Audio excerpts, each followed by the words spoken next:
How many times have you been over there Just twice. in your whole Since life? October 7th, I've been there twice. Yeah. That's it? Oh, wow. Mhm. Um, yeah, it's when you were there, I mean, what was your when you came back the first time, you said you were living in the West Bank that whole time. Where in the West Bank were you staying? Different villages Okay. every few days. Um, was it what you expected? I mean, what was your feeling when you came back? Was it what? I didn't really know what to expect because it was, 2 weeks into wartime, October 7th. So like I truly did not know what was happening. As soon as I got there, I heard from the Palestinians that all of these settlers were made reservists, and then I started looking into that, and I saw them driving by in their Humvees, and when the settlers come to the villages, and they have army uniforms on, they have Humvees. The Palestinians don't know if they're dealing with the army or if they're just dealing with the Israelis who live in the settlement up the hill. So Right. they're terrified, and they don't even know who they're dealing with. Whether because the army has to at least um, tangentially deal with, like, they're at work. Their boss might be with them. Right. So they act a little different. The settlers are like these people. They're playing dress up, and now they get to act like the army.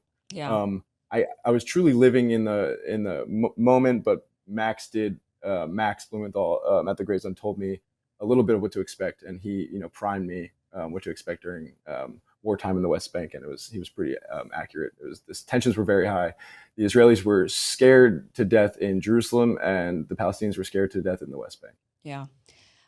Did you, I mean, I guess I ask because when I came back, I was like, I felt traumatized. I mean, I genuinely Mm, felt so much shock from what I had seen in the West Bank and how the people were treated that I had a feeling of like, yeah. I can't, it's unlike anything we have here in the United States by Hmm. a long shot. And Yeah. actually I have a lot of Israeli friends that, who are now living in America, neighbors, and if I ever bring anything up, they'll say about the West Bank and the conditions, or the people in Gaza and the conditions and how they live. The automatic response has been, well, there's poor people everywhere. Like it's just poverty. And what am I supposed to do about poverty? Like I can't do anything Yeah. about, people that, down the street here in Los Angeles, we've got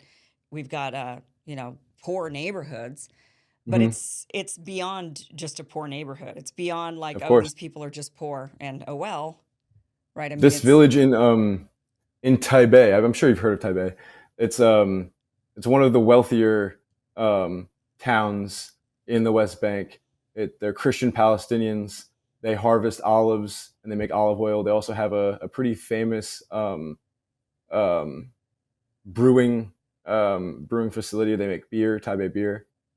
So this is not a poor town. This is a very wealthy town, and we can't really fathom this in America, because if you're wealthy, you normally don't run into this type of violence. But these Christian Palestinians in Taipei, they are facing settler violence like never before. And here, if you're rich, of course, like the if you have a beautiful house in Hollywood, the cops will come if you're under attack, yeah. surely. But in the West Bank, these people are very wealthy, but the settlers and the army are working together against them, and they make all of their money every year from harvesting their olives.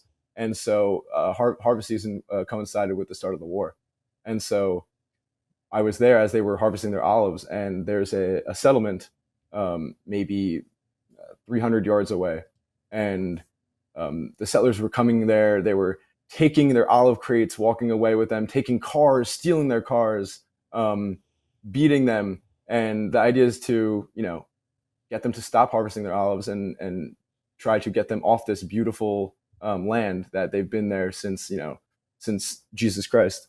And like what you said, the economic divide doesn't really matter in the West Bank. Even the richest of the rich Palestinian Christian neighborhoods are under attack from the military and from settlers, and have no recourse. Yeah, and dealing with the military occupation nonstop, Hmm. their lives being made difficult constantly, and um, I want to look at this. So, what are we? Let me play this here. What are we looking at here? Let's see. Oops, sorry. Here it is. So, what is this These that we're looking at? these are Uh, these are photos from the Nitsana border crossing, and you can see it. It looks like a party. It looks like a Yeah, festival. it does. The army's there hanging out. The kids are making cotton candy. They were grilling food. They were drinking alcohol. They brought their babies. They brought their machine guns. And this is all legal. This is in a closed military zone, and they were allowed to do all of this and hang out with the military and socialize all day. And because they were there, they had to close down the aid crossing. So this is them blocking aid, is them Wow. partying at the border. Partying at the border, blocking aid, and they admit that they're blocking the aid. Uh, so how did you, when you embedded yourself with this group, did they know that you were not really? I mean, you had a different opinion than No, them. no, they didn't know anything. I just said I'm a journalist from New York. They asked if I was Jewish. I said yes. And as soon as they heard that I was Jewish, they didn't really ask many more questions. I spent I spent weeks with them, and they didn't ask any questions. After they learned I was Jewish, they offered me cigarettes, they offered me beer, they offered me dinner. It was as soon as I was Jewish, I was part of the family, um, and they were proud to admit that they're carrying out the will of the government. The government can't block the aid. They'll face political backlash from the United States or from the United Nations. So we'll do it ourselves. And the military supports us. But if we're not here, the aid will go through. So we're here to do. We're not here to ask. Yeah. That's what they would say. Okay. What is this that we're looking at right here? This image. There's these different images of these people with these So Israeli flags. so after they blocked the aid, they decided that was not enough. They began approaching the Egyptian border with their flags, and you could see the Arabic writing on a lot of these aid trucks. Yeah. Um, and they went up to the fences. They were taunting the drivers. They tried breaching the fences, and the military the entire time did nothing. The military would rather risk this crazy diplomatic crisis of Israelis breaching the Egyptian fence, and there's Egyptian soldiers right on the other side. Um, Instead of telling them no, you can't go here, they allowed them to illegally risk this giant diplomatic incident. Wow. Okay, so there's this woman here. What I want to play this video, but who is this woman, and where did you find her? So another thing I did was there's a movement of a lot of Israeli settlers that they're not thinking about the war. They're not thinking about the war. They're thinking about the first day after the war.